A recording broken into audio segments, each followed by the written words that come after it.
everyone, and welcome to another unboxing from Always Play Blue. Today we're going to look at recent Kickstarter arrival Dinosaur World, a game designed by Brian Lewis, David McGregor and Marissa Masura and published by Pandasaurus Games. I've not actually played Dinosaur Island. We do own Dinosaur Island and enjoy that, but when I heard this one was coming out, because I really liked all the sort of Kickstarter exclusives that I'd seen for Dinosaur Island, like the extra dinosaurs and stuff, so I thought, well, this one's coming up, I'm going to go all in on this and get all the cool components for it. So as you can see, they've gone away from the neon sort of neon 90s look or 80s look of Dinosaur Island. I really like the artwork on the front of this box. I will say there's so much cardboard in there. This box weighs like 1,000,000 tons and has a bit of lid lift because of all the punch boards in there. But we go through the manual. You can see some of the components there. You see the basic setup. This is really nice for a rulebook. You can see like text is actually minimal. There's a lot of pictures and examples, which is super helpful for learning to play a game. And I really like this bit I've just seen because my girlfriend will tell you I'm renowned for teaching a game and then the next time we play suddenly finding like 2 rules that I've forgotten. Oh, and they've got the rules for the expansions in the back as well, which is nice. So you don't have to. I'm assuming there's rule books in the expansion boxes, which we'll get to later. And there's all the dinosaurs and creatures included. But that's nice that they've put them all together in one rule book, so you don't have to have all these things littered over the table. If you're missing something, need assistance, call this hotline. I like that. I hate these in the boxes. Pandasaurus, how dare you? Because it just makes me want to buy more of your games. This is a most evil of tactics, and I'm going to browse through it later. So here are the boards. I know that there's 2 boards. I believe that's the one for the dinosaurs, and there's one for things like the restaurants and the sort of clothes shops and that, and that's where the tiles are stacked. Oh, there we are. I think that's, yeah, so you've got the restaurant there, the knife and fork there, the rides, roller coasters and stuff, and then you've got clothing. So that's where the tiles are stacked and drawn from as you go through the game. And then we've got the wad of punch board, which I will look at in a second. That is so heavy. And then we've got some player boards, and here we go. So they when they put this box together, they put this board in first and the weight of everything else on top of it. You can kind of see it's not as bad as I expected it to be, but it's kind of warped.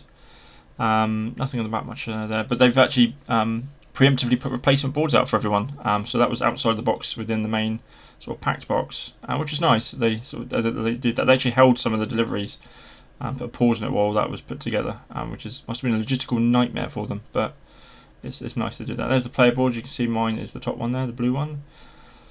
Double layer player boards, love them. There looks like something extra here because I know on Dinosaur we've got sort of the 6 DNA tracks, the security track, and the money, but there's an extra one on the end there, so that'd be interesting to find out. And the little circular cutouts as well, I think for tokens to go in as you progress. Yeah, so that was the player boards. Let's look at the big wad of punch boards now. There's a lot of recycle me. Like, we have to be told to put this in the recycle bin. That's quite nice actually. But I always put all my cardboard punch boards in the recycle bin after. Hopefully they are all recyclable cardboard. So these are the player boards. That's how you start your park. Everyone has one of these, and then the hex tiles kind of go from the right there as you build out, and you've got the arrows there as you take your tours, which a lot of backers, myself included, got the extra G-pulls to be able to do that instead of the. I mean, the arrows are okay, but you know, having a nice little trail of the G-pulls, which we'll see later on. Yeah, so that's the player boards, and then here you go to the main hex tiles. So we've got counters using up all the space around the tiles, which is nice. These are the ones I've seen a lot of people online complaining about how small these are. They are tiny. Some people I've seen already have got they've made their own sort of 3D printed dice to use as counters. So 0 up to, I believe, the 5 is the highest number on that. Much easier to sort of just rotate the dice as you go up the levels and stuff. Just checking the punch board. That's really easy to punch out there. We do like nice punch board. Nothing worse than getting halfway punching an object out and then just feeling it sort of tug and you worry it's going to tear. But that was a really nice punch board, and you can see those numbers in the bottom left are going up now, so we're on level 2. Some other tokens around, but yeah, we've got oh, that's like all the restaurants and stuff. Just have a check on the back there. I see they're all colour coded. Again, I've not really watched a how to play for this for quite a few months now, so I'm not sure what everything is, and there's a lot of differences to Dinosaur. so I'm not going to try and guess too much. But you can see that the tiles are different colour coded for what they represent, I'm guessing. Some more little tokens around the outside as well. I wonder what those, the one in the top corner there. Anyway, and you can see those little tiny, I think they're threat markers or something, but they're up to level 5 now. So yeah, they are they are as tiny as people said they were. I don't know if people were exaggerating or not, but tiny square. And then the final sheet with just 3 extra tiles, and don't forget to recycle the excess. Okay, so that's all the punch board. And we go the bag. I believe every single dinosaur game has a different colour felt bag. I know the I think the Dinosaurs is like a bright pink. And then these are in my these were in my top 10 of my countdown of dice that I did earlier this year, and that it's just such a nice aesthetic touch. It's a dinosaur game. They look like amber. I've said to them before on comments that the only thing they're missing is like a little like a little mosquito in the middle of the dice would just blow my mind. But yeah, they look really nice, those dice. Metal coins. These look awesome. I've got two. I ordered an extra bag because I'm really getting into metal coins at the moment. I thought I want more. But you can see that you got the small square one there. That's a 5. The big round one is a 10, and then the small Triceratops is a 1. But I like they've got different dinosaurs on each side, different shapes as well. I know they're different sizes, and you can get like a small coin for a 1 and a big coin for a 10. But I love the fact they're different shapes. Just immediately know what that coin is having to sort of. Yeah, maybe it's just me. I don't know. And there's a bonus tile, the Pandasaurus HQ tile. And then these are the so the other gripe I've seen online, other than those tiny tokens, is these player aid boards. And I'm gonna have to look into it in more detail. But I know there's some misprints on them, which can confuse people.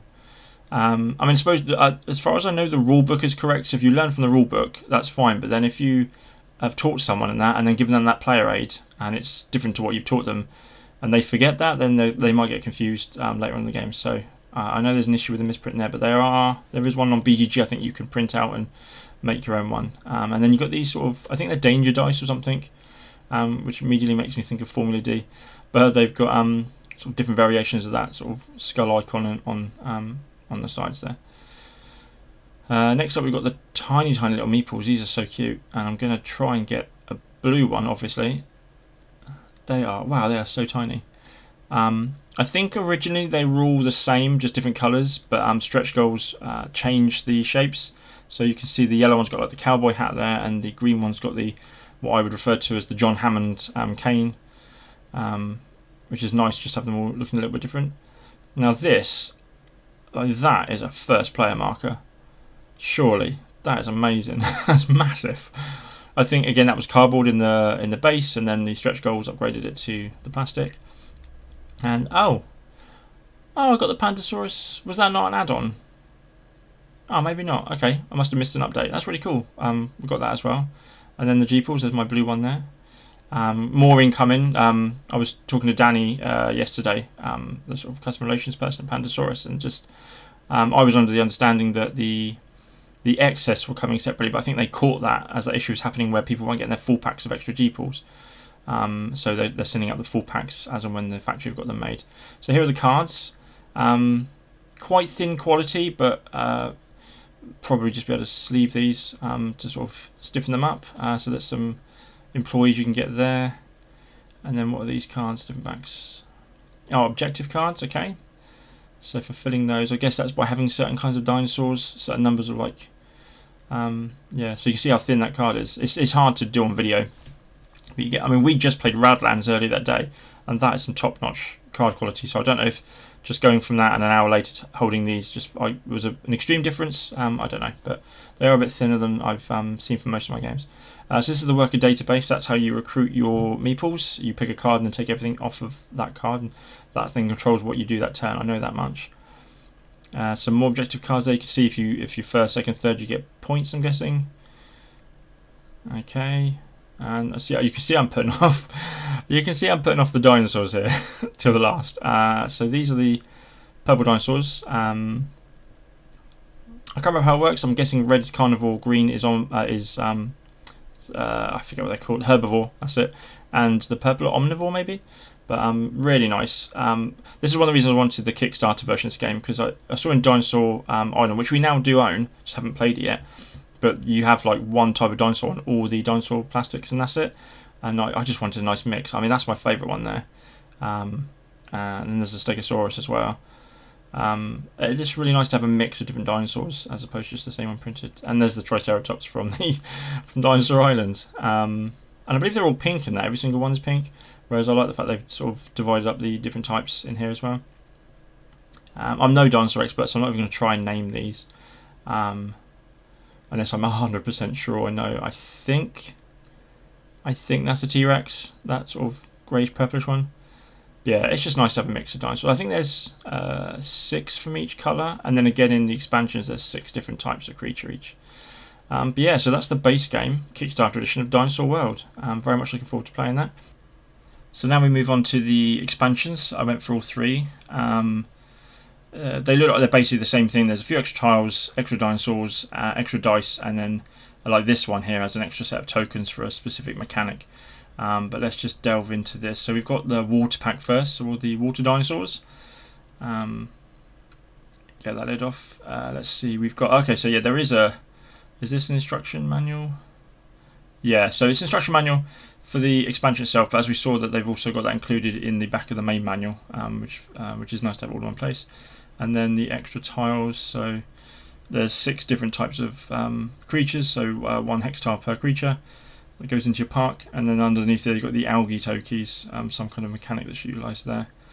Yeah, quite a few of those. And then let's have a look. So we got the let's have a look at the dice first. So it's got its own little bag. I love it when just a single dice gets its own bag. I'm not joking. I love it when they get their own like pristine, like I'm so important I get my own baggie. But you can see you maybe have to roll that and it produces algae, and you're trying to keep that down from the sort of tanks for the creatures. And then we'll have a look at these. I love these because the base game dinosaurs do look nice, screen printed on there, I think it's heat transfer on their plastic, but these with the see-through plastic look really nice, especially with the water. It gives it that kind of underwater feel with the clear blue plastic. But some again, I'm not going to name these dinosaurs. I have no idea. On to the next one, the hybrid pack. So I really like the idea of this one because they've taken like 2 different dinosaurs and melded them into one new kind of species. A bit like in Jurassic World where they made that sort of super dinosaur out of component parts. I'm assuming that's the inspiration for this. Another manual, slightly smaller, but again, all at the back of the main base game manual, which is nice. And that's all the dinosaurs included. I love that top one. That looks like something out of kind of a sci-fi movie, like a sci-fi horror movie. Again, 6 different dinosaurs included in the expansion. 6 tiles, 1 each there. And there's so no extra tokens on this one. Looks like just an extra, the extra dice. So look at this. If we can get into the. Okay, I was bigging up these small plastic bags, and now I'm cursing them. I can't get into the damn thing. There we go. So this one's more similar to the base game, the sort of amber look, and the dinosaurs themselves as well.